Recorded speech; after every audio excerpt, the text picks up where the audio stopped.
আজকে বলার মতন ভাষা হারিয়ে ফেলেছি আমি। দীর্ঘ 11টা বছর সরকারি কর্মকর্তা কর্মচারীদের বেতন বাড়েনি কোনো সুযোগ সুবিধা, মাত্র 6 টাকা টিফিন ভাতা।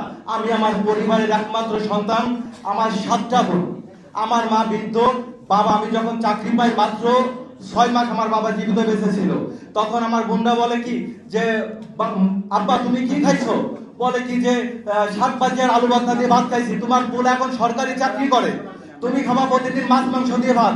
বলে কি যে আমার বোলা যে কয় টাকা বেতন পায় এই দিয়ে তো তার নিজেরই চলে না, আমার কিভাবে চলবে? কিন্তু আমার আব্বা দুনিয়া থেকে চলে গেছে, আমার বৃদ্ধ মাকে পর্যন্ত আমি খরচ দিতে পারি না। সরকারি কর্মকর্তা কর্মচারীরা বিভিন্ন সময় 11টা বছর দাবি জানিয়ে আসছে, কিন্তু তাদের বেতন বাড়েনি। আমি যখন ফরিদপুর থেকে রওনা দিই ভাবতেছি কি বলবো, যদি উল্টো পাল্টা বলে ফেলে আমার যদি চাকরি চলে যায় এই ভয়তে আজকে কি বলবো।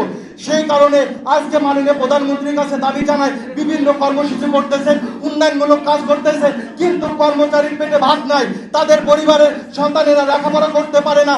আজকে যদি নবম পে স্কেল বাস্তবায়ন হয়, আমাদের কর্মচারীদের পকেটে যদি কিছু টাকা হয়, এই টাকা কিন্তু আমরা বাইরে পাচার করব না। দ্রব্য মূল্যের দাম বাড়বে না।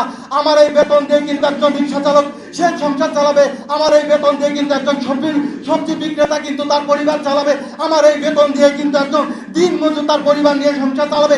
আমরা বাইরে 1 টাকা পাচার করবো না। তাই 2026-27 বছর থেকে যেন আমাদের সম্পূর্ণ বেতন বাস্তবায়ন করা হয়।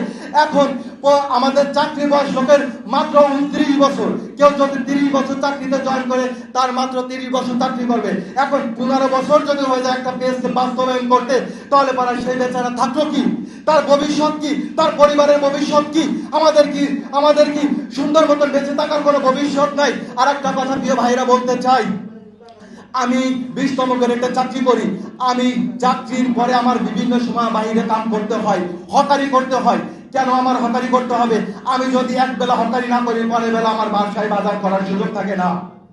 আমি আমার স্ত্রীকে সঠিকভাবে চিকিৎসা করাইতে পারি না, আমার বৃদ্ধ মাকে ওষুধ খরচ দিতে পারি না। এটা রাষ্ট্রের জন্য লজ্জার, এটা সমাজের লজ্জার। মাননীয় প্রধানমন্ত্রীর কাছে অনুরোধ জানাই, আপনি লক্ষ লক্ষ জনগণের কাছে জিজ্ঞেস করবেন সরকারি কর্মচারীদের বেতন বাড়ানো যৌক্তিক কিনা।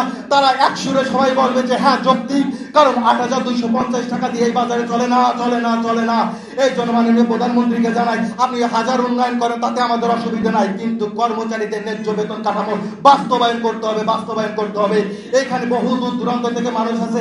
6 ফেব্রুয়ারি আমাদের অনেক ভাইরা কিন্তু আহত হয়েছে, তারা আজও বন্ধুত্ব করেছে। জানি না তাদের ভবিষ্যৎ ভাগ্য কি, জানি না আমাদের সন্তানের ভাগ্য নির্ধারণ কিভাবে হবে, জানি না আমাদের স্ত্রী সন্তানদের ভাগ্য নির্ধারণ কি হবে।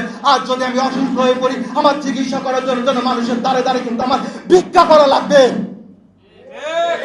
আমি যদি রাষ্ট্রের কর্মচারী হয়ে যদি আমার চিকিৎসা করার জন্য রাষ্ট্রের কাছে ভিক্ষা করা লাগে, এটা কোন রাষ্ট্রে বসবাস করি আমরা না সোনার বাংলাদেশে বসবাস করি? এটা কোন বাংলাদেশ কর্মচারীর আজ অভাবের ভিতর করতেছে? এই জন্য মাননীয় প্রধানমন্ত্রীকে দাবি জানাই, খুব দ্রুত যেন 2026-27 বছর থেকে আমাদের পে স্কেল বাস্তবায়ন করা হয়।